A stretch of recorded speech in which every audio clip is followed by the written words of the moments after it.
নমস্কার, MD chemistry টিউটোরিয়ালে সবাইকে স্বাগত জানাই। আশা করি তোমরা আগের ক্লাসটা দেখেছো আমার। আগের ক্লাসে আমি কেলাসের ঘনত্ব নিয়ে আলোচনা করেছিলাম। আজকে কেলাসের প্যাকিং দক্ষতা নিয়ে আলোচনা করব। প্যাকিং দক্ষতা কাকে বলবো আমরা সেটা একটু জেনে নেব।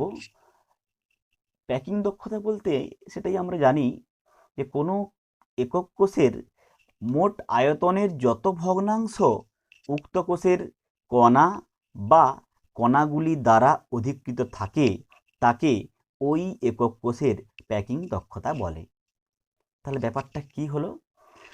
ব্যাপারটা হলো গিয়ে প্যাকিং দক্ষতা হলো কি না, একটা আমরা আগেই পড়েছি না, ক্লাসের মধ্যে কিছু না কিছু ফাঁকা একটা জায়গা থাকে। ওই ফাঁকা জায়গাগুলো কতটা পরিমাণ আছে আর ক্লাসের মধ্যে কণাগুলো টোটাল ক্লাসের যে আয়তন তার কত ভগ্নাংশ পরিমাণ দখল করে, সেই ভগ্নাংশটাকেই বলবো আমরা ওই ক্লাসের প্যাকিং দক্ষতা। তাহলে বোঝা গেল। তাহলে কোনো একক কোষের, আমরা এখানে সংজ্ঞাটা লিখেছি, তাহলে কোনো একক কোষের মোট আয়তনের যত ভগ্নাংশ পরিমাণ উক্ত কোষের কণা বা কণাগুলি দ্বারা অধিকৃত থাকে। তাহলে আমরা কি জেনেছি? তাহলে আমরা জেনেছি কোনো একক কোষের মোট আয়তনের যত ভগ্নাংশ উক্ত কোষের কণা বা কণাগুলি দ্বারা অধিকৃত থাকে তাকে ওই একক কোষের প্যাকিং দক্ষতা বলে। তাহলে প্যাকিং দক্ষতার সূত্রটা আমরা যদি লিখতে চাই তাহলে কেমন লিখব? তাহলে এটা এরকমই লিখব, একক কোষের কণা দ্বারা অধিকৃত আয়তন, মানে একক কোষে মোট যতগুলো কণা থাকে বা কণাগুলি থাকবে তার আয়তন বাই একক কোষের মোট আয়তন। ঠিক আছে, তাহলে প্যাকিং দক্ষতা কাকে বলে জানা হয়ে গেল। তাহলে আমরা 4 প্রকারের একক কোষ পড়েছিলাম, যেটা simple cubic, body centred cubic, face centred cubic আর এন্ড সেন্ট্রিক। আমরা এখানে 3 প্রকার একক কোষের প্যাকিং দক্ষতা নির্ণয় করব, যেটা হলো গিয়ে simple cubic, body centred cubic আর ফেস সেন্টার কিউবিক। তাহলে সিম্পল কিউবিক মানে কি? সরল ঘনকাকার, আর দেহকেন্দ্রিক ঘনকাকার, আর পৃষ্ঠ কেন্দ্রিক ঘনকাকার। আমরা নির্ণয় করে দেখাবো যে সিম্পল কিউবিকের ক্ষেত্রে 0.524, আর বডি সেন্টার্ড কিউবিকের ক্ষেত্রে 0.68, আর ফেস সেন্টার্ড কিউবিকের ক্ষেত্রে 0.74। এখন আমরা সরল ঘনকাকার একক কোষের প্যাকিং দক্ষতা নির্ণয় করব। যে ছবিটা আঁকা রয়েছে তোমরা দেখো, এটা কিন্তু একটা সরল ঘনকাকার একক কোষ। খুবই সিম্পল। এক্ষেত্রে কণা দুটি, প্রত্যেকটা কণা তার এতে রয়েছে, মানে কৌণিক বিন্দুতে একটা একটা কণা রয়েছে, তার কিছু অংশ আমি এখানে এঁকেছি।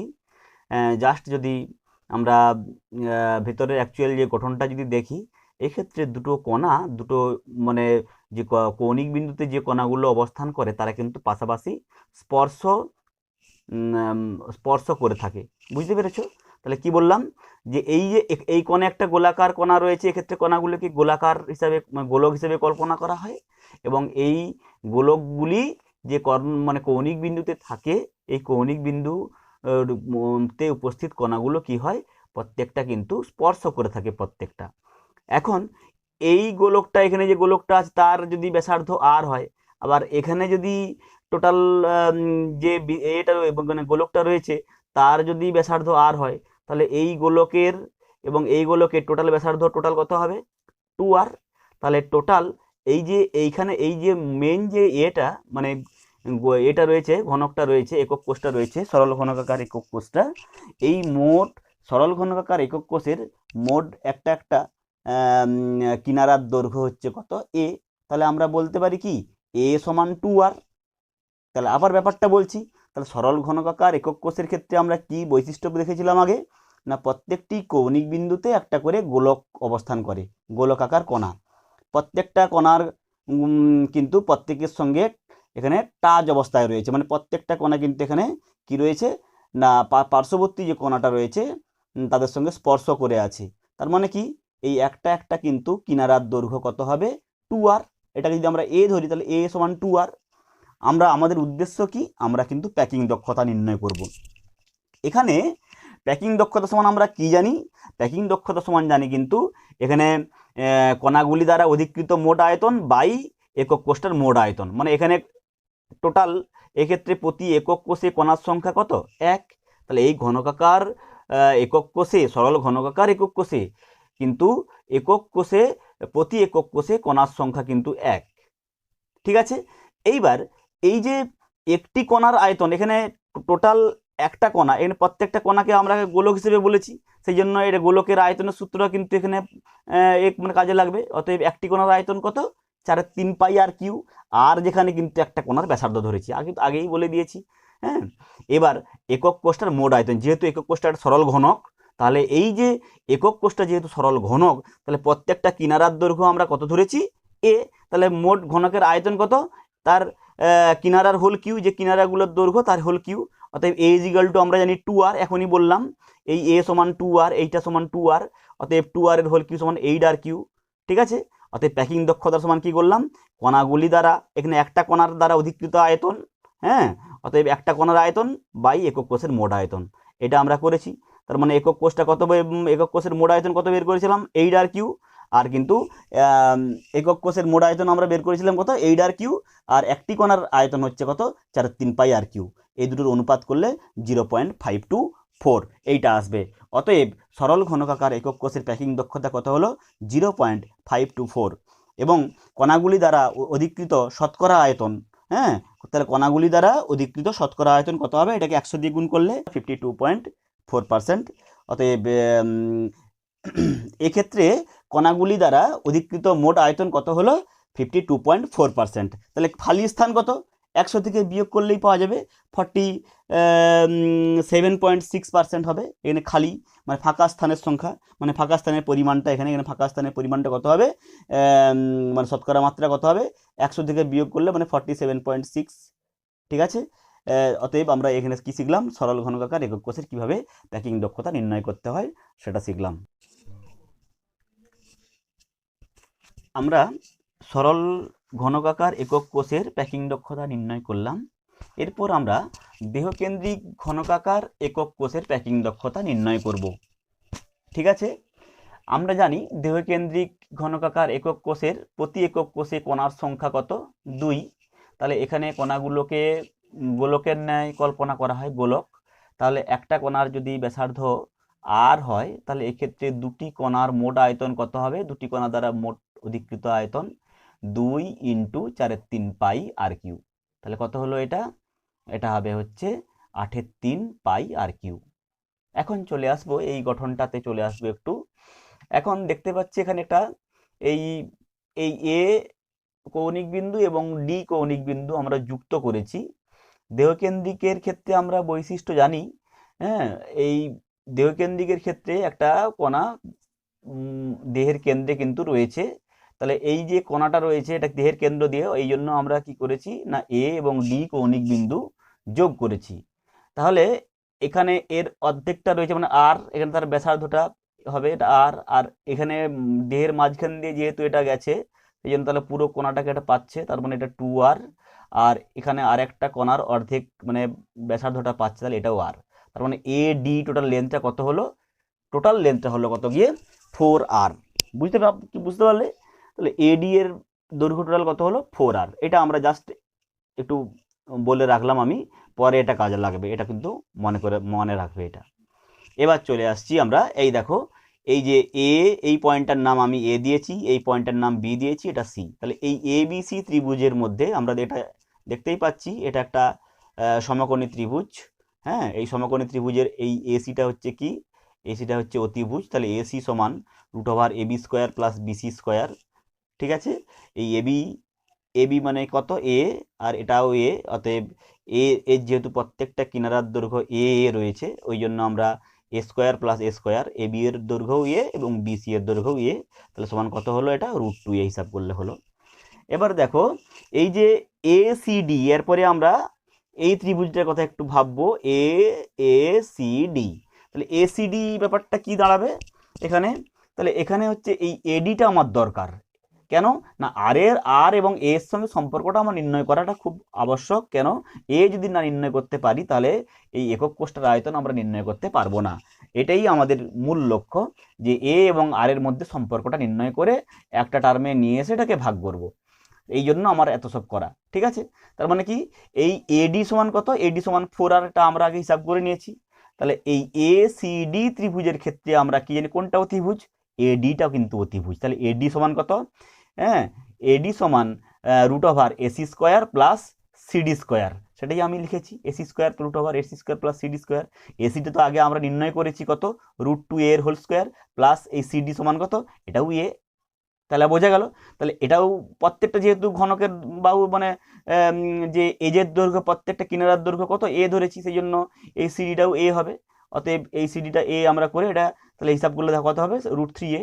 এবার আমরা কি জানি এডি সমান কিন্তু 4r, এডি সমান কত 4r, আর এদিকে আমরা এডি সমান কত নির্ণয় করেছি √3a, তাহলে 4r সমান √3a।